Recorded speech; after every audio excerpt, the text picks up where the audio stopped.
Hello बच्चों, कैसे हैं आप लोग। तो अब बात करने वाले हैं बहुत important chapter carbon and its compound की। बेटा अभी शायद आपको रियलाइज ना हो, लेकिन जब आप अपनी हायर क्लासेज में जाएंगे, 11th 12th पढ़ेंगे, तब आपको पता चलेगा ये चैप्टर इतना इंपॉर्टेंट क्यों था। तो चलिए शुरू करते हैं। मॉडर्न पीरियोडिक टेबल में कार्बन को सी सिंबल से रिप्रेजेंट किया जाता है, राइट। अब ये एलिमेंट है। अब बहुत सारे बच्चों को शायद ये नहीं पता होगा what is an element. Element बच्चों एक ऐसा सब्सटेंस है जिसको हम फर्दर ब्रेक डाउन ना कर सके, which can not be broken down further. अब ब्रोकन डाउन किसी भी तरीके से ना हो, ना तो कोई केमिकल, ना कोई physical method, by any chemical और फिजिकल मेथड। तो ऐसे सब्सटेंस को क्या कह देते हैं हम? एलिमेंट कह देते हैं। Clear to everyone. तो कार्बन इज एन एलिमेंट जिसका सिंबल क्या है? C. Every living organism is made up of carbon based compound. अगर हम ह्यूमन बीइंग की भी बात करें तो आप हमारी बॉडी में भी देखेंगे कार्बन प्रेजेंट होता है। नियरली 18% कार्बन प्रेजेंट होता है, ठीक है। उसके अलावा हाइड्रोजन, नाइट्रोजन, ऑक्सीजन। प्लांट्स को भी फोटोसिंथेसिस प्रोसेस के लिए कार्बन डाइऑक्साइड की जरूरत पड़ती है। तो कार्बन जब ऑक्सीजन के साथ मिल जाता है तो किसकी फॉर्मेशन होती है? कार्बन डाइऑक्साइड की फॉर्मेशन होती है, राइट। तो नेचर में अलग अलग कंसंट्रेशन में, अलग अलग अमाउंट में कार्बन प्रेजेंट होता है। अगर हम अर्थ क्रस्ट की बात करें तो इट हैज ओनली 0.02% कार्बन जो कि मिनरल्स के फॉर्म में प्रेजेंट है। हमारे एटमॉस्फेयर में गैस की फॉर्म में 0.03% कार्बन है। अगर आपको कंपोजिशन पता हो तो नाइट्रोजन कितनी होती है? 78% होती है। ऑक्सीजन कितनी है? 21%। और बाकी सब में ट्रेसेस में गैसेज हैं जिसमें से 0.03% क्या हो जाती है? आपकी कार्बन हो जाती है। और सारे के सारे लिविंग ऑर्गेनिज्म, जैसा कि अभी मैंने पीछे दिखाया था आपको, कार्बन के बने होते हैं। चाहे वो कॉटन की बात करें, चाहे वो सेलुलोज की बात हो, हमारी बॉडी में रबर हो, वुड हो, फूड हो। अब जैसे ग्लूकोज की बात करें, C6H12O6 ग्लूकोज, और यही ग्लूकोज प्लांट्स में स्टार्च की फॉर्म में स्टोर होता है, तो वहां पे भी कार्बन प्रेजेंट है। तो आप सोच रहे होगे कि इतना ट्रेसेस में जो सब्सटेंस प्रेजेंट है, जो एलिमेंट प्रेजेंट है, उसकी ऐसी क्या ही इंपॉर्टेंस आ गई। क्योंकि बच्चों जितने भी लिविंग ऑर्गेनिजम्स हैं, चाहे वो प्लांट्स हैं, चाहे वो एनिमल्स हैं, ये सारे मिलके कुछ कार्बन बेस्ड कंपाउंड की फॉर्मेशन करते हैं। और जिन कार्बन बेस्ड कंपाउंड को हम क्या कहते हैं? Organic compounds.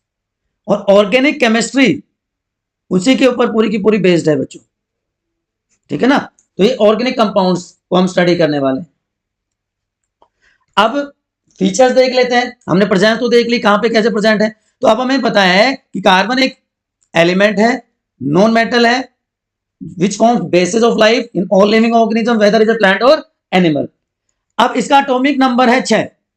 अब एटॉमिक नंबर क्या होता है जी? चलो बताओ फटाफट, what is atomic number? The number of, बताओ क्या होता है? Number of protons and neutrons. उसके सम को क्या कह देते हैं? या sum of protons and neutrons is known as atomic number.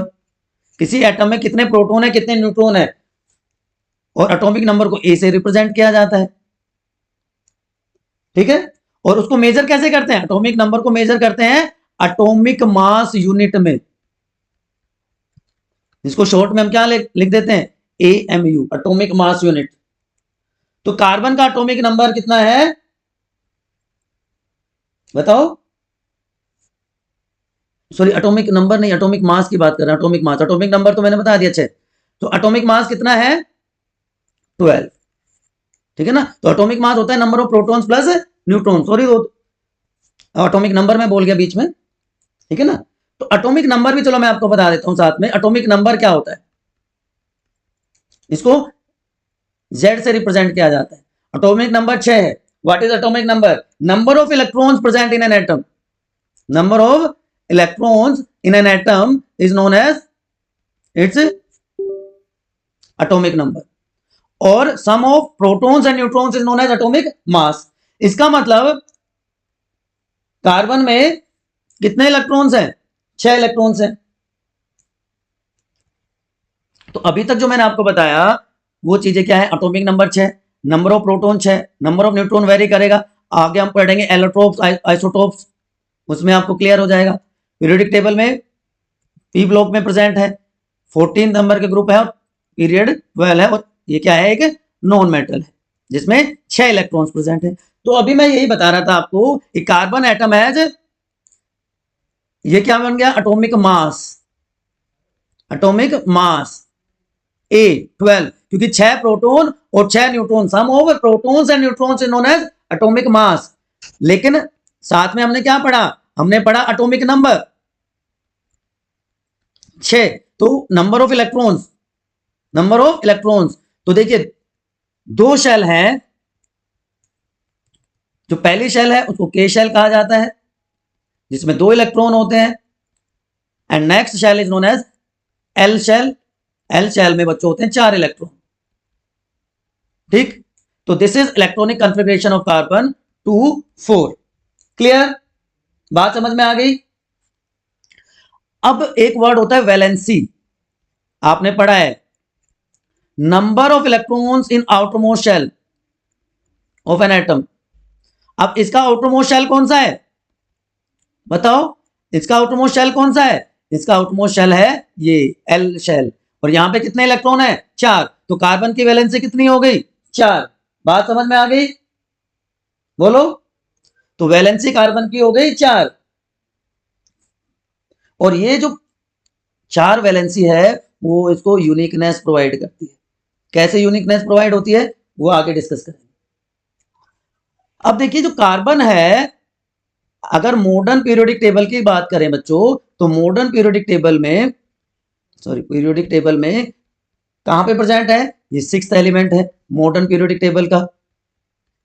Group कितना बताया था मैंने, ग्रुप 14 में प्रेजेंट है। पीरियड कौन सा है, पीरियड 2 है, राइट। अब क्यों ऑर्गेनिक कंपाउंड्स को अलग से स्टडी किया जाता है as a separate branch of chemistry. मैंने बताया था ऑर्गेनिक कंपाउंड क्या होते हैं, बताओ क्या होते हैं ऑर्गेनिक कंपाउंड्स, अभी मैंने बताया था व्हाट आर ऑर्गेनिक कंपाउंड, कि जितने भी लिविंग ऑर्गेनिजम्स हैं, चाहे वो प्लांट्स हैं चाहे वो एनिमल्स हैं, वो क्या करते हैं, वो बने हुए हैं कार्बन बेस्ड कंपाउंड्स के, they are found of carbon based compound, और उन्हीं कंपाउंड को हम क्या कह देते हैं, ऑर्गेनिक कंपाउंड्स। तो ये जो कार्बन है ये बाकी सारे एलिमेंट से मिलके ज्यादा कंपाउंड्स की फॉर्मेशन कर देती है, इसलिए ऑर्गेनिक कंपाउंड्स को as a separate branch of chemistry study किया जाता है बच्चों। तो अब हम बात करेंगे कि जो यूनिकनेस मैं बता रहा था वो क्यों है, और जो ये ऑर्गेनिक कंपाउंड्स बनते हैं वो किस तरह के बॉन्ड बनाते हैं, तो बॉन्डिंग, और मैं यहां पे आपको एक हिंट दे देता हूं, ये कोवलेंट बॉन्ड बनाते हैं। तो अब बेसिकली हम बात करने वाले हैं कोवलेंट बॉन्ड की। यहां तक कोई इफ बट किंतु परंतु है अगर आपके दिमाग में, तो एक बार बायोनीति के कमेंट सेक्शन में पूछ लो बच्चों, बायोनीति के कमेंट सेक्शन में आ जाओ, अदरवाइज हम बात करते हैं बॉन्डिंग। ठीक है, चलिए।